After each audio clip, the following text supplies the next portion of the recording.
أعوذ بالله من الشيطان الرجيم بسم الله الرحمن الرحيم وصلى الله وسلم على سيدنا محمد وعلى آله وأصحابه أجمعين اللهم صل على سيدنا محمد صلاة تخرجنا بها من أوحال الوهم وتوضحنا ما أشكل حتى يفهم إنك تعلم ولا نعلم وأنت علام الغيوب. السلام عليكم ورحمة الله وبركاته. Alhamdulillah, praise be to Allah subhanahu wa ta'ala who's blessed us to come together for another time. Alhamdulillah, 2 events in the space of 2 weeks. Allah subhanahu wa ta'ala has blessed us to bring us some blessed guests. Tonight we've got Barakah Blue with us. So Allah subhanahu wa ta'ala put blessing in his words and blessing in all the work that he does.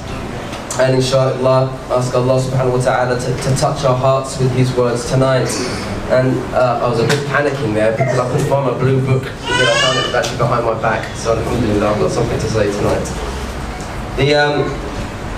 We've got frankincense burning tonight. Last week it was oud.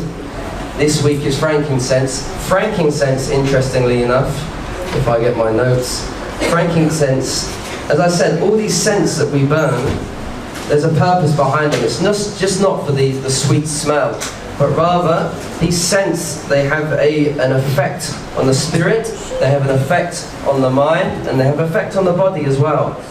Frankincense coming from the French incense, and franking being the very best fragrance. And we know that frankincense is used by all religious communities, and primarily they use it, why? In order to rid the gathering of evil spirits. Anyone that there's something lingering in the air, the frankincense, one of its functions and purposes is actually free the gathering of that.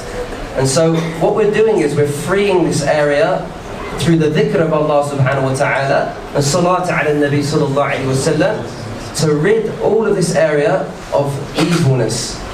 And the scent has its role. As we were sort of speaking last week, the angels, they flock to dhikr and they flock to find scent as well. And so when we burn this frankincense, it rids this area of all this negative psychic energy. But not only that, one of the blessings of frankincense, I'm doing a bit of promotion for the brothers at the back here, is that it helps people who are disconnected with reality, people who disassociate, which is very common in our time because we're so overwhelmed. So one of the purposes of frankincense, it actually grounds you and connects you to the present time. It can also free you, and this is the actual purpose of frankincense when it's burnt. Because we have to realize that, as Brother Ansar was speaking last week, we burn it in its incense form. And incense primarily means frankincense. This is what, primarily in gatherings, people burn frankincense.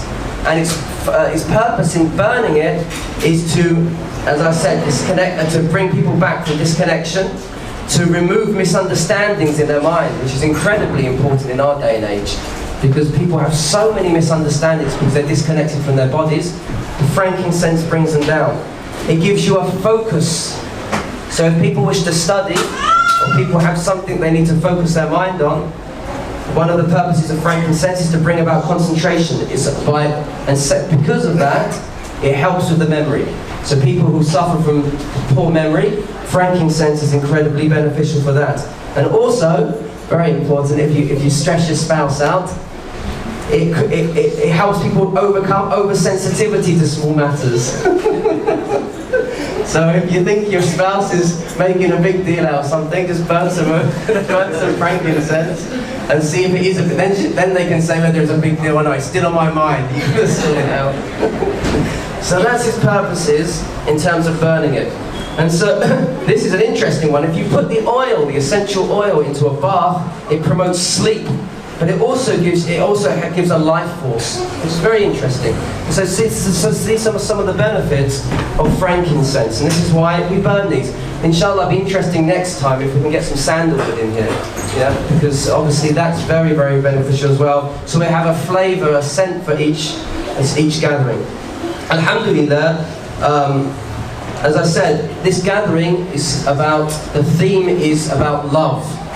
And what is love? There's a very interesting book that I believe that everyone should have a read, which is John Welwood's book, is called Perfect Love, Imperfect Relationships. John Welwood has this book called Perfect Love, i.e. the love of the divine, Imperfect Relationships. What's very interesting about this, he defines love as love is the ability to be able to open up in the present moment with warmth and acceptance. It's the ability to open up to the very moment that you're in. This is love. And if you look from an Arabic perspective, the word for in Arabic for love, most people are familiar with, is what? Hub. And hub, one of the nuances of hub is that it comes from the word a seed. And the nature is that the seed is under the ground, but it senses that light that it needs to connect with. And so it's slowly opening up. And within it is something very profound. Within that seed is something that's beyond the exterior. And if we enable ourselves to open up to the reality of situations around us with acceptance, not accepting everything of course, but acknowledging the situation, we're saying. You're acknowledging where you are. Then Allah subhanahu wa ta'ala enables that heart to grow. And Allah subhanahu wa ta'ala profoundly expresses this concept, this metaphor of the flower and the seed, where He says in Surah Shams, excuse me, قَدْ أَفْلَحَ مَنْ زَكَّاهَا. By Allah, with certainty, without a doubt, he who rips through, aflaha means to penetrate and come out from something. قَدْ أَفْلَحَ مَنْ. Who's the one that managed to break through? Which we usually translate as who is successful, who reaps his reward. Who is that?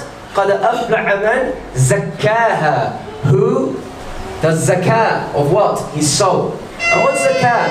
Interesting, zakah has many nuances. It means to nurture something, to purify something and enable it to grow. And this is exactly what we need. We need to tend to our souls, acknowledge the situation we're in, and tend to it with kindness. Not bashing it, but gently acknowledging this is the situation we're in and we've got to deal with it. We can't stay in our comfort zone, buried under, not exposed to the light. Something very profound about depression is your actual eyelids, your iris, is that what you call it, the black? It actually shrinks because it can't take in any more light. So people who are depressed, they're overwhelmed. And so what we need to do is we need to take that time out, acknowledge where we are, the situation, know that Allah subhanahu wa ta'ala is there, the divine light's there, and we need to slowly but gently nurture ourselves until we're ready to open ourselves up. This is the whole path. The whole path to Allah subhanahu wa ta'ala is that, and it's a non-ongoing path. We can always flower more and more and more, and then when we can do that, we can actually open up and give from our blossom. We can't give if we've got nothing to give, if we're still buried in the dirt. But we've got to acknowledge our situation, open ourselves up to the circumstances and connect with ourselves. And John Welwood profoundly speaks about this in his book. I think very, very important for everybody to read. So قَدْ أَفْلَحَ مَنْ زَكَّاهَا وَقَدْ خَابَ مَنْ دَسَّاهَا. And he who is completely lost out, he's not achieved what he had his hope for. That's what khaba means in Arabic. You have a hope, you have an expectation to achieve something and you don't. And all of us have that in this life, everyone, wherever your direction be. وَقَدْ خَابَ مَنْ دَسَّاهَا. Now this word's very profound. What's dassa in Arabic mean? It means to stomp on something, to press it down. So you see the metaphor here, one who allows his very being, what's within him, to come out and nurture it gently, he will be successful. But the one who presses it down, he keeps it, he stays within his comfort zone, not wanting to challenge himself. I can't deal with life, I'm just going to watch my Netflix, and I'm just going to stay at home and eat ice cream and be happy. This is my happiness.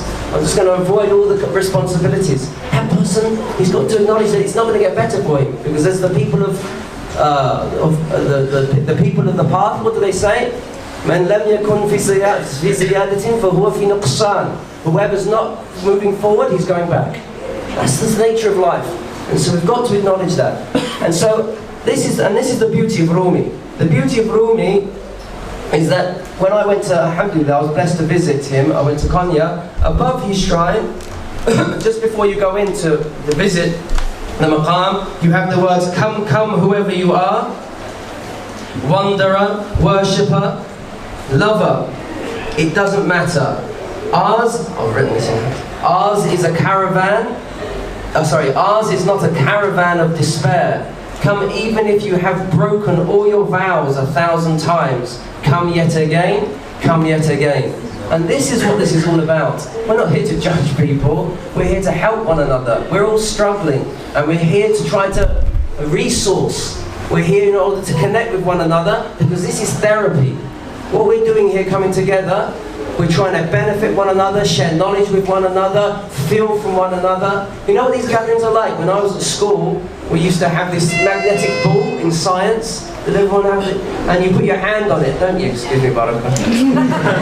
So you put your hand on that ball, and what happens? Your hair starts to, do you remember it? Your hair starts to go up, and then you touch the other guy and it goes up. You don't know who's got some electricity going on here. And so we're hoping someone might have something to give my hair a bit of a, to enable my hair to grow. And so this is what this is all about. So open your hearts tonight and open yourselves to the beauty of what's about to be recited, and just be in the moment. We're so often either in the past or in the future. Be present. This is why we have all these scents. That's why we have all these things in order to bring us into presence, so we're not even focusing on anything. And that's the beauty of our religion. In the name of our religion, it means to submit actively in order to find utter wholesomeness, utter being. That's the reality of the meaning of Islam. And through that, peace is a secondary meaning. It means to find wholesomeness, and you do that in accepting, actively accepting what's going on around you, acknowledging it. What a profound name.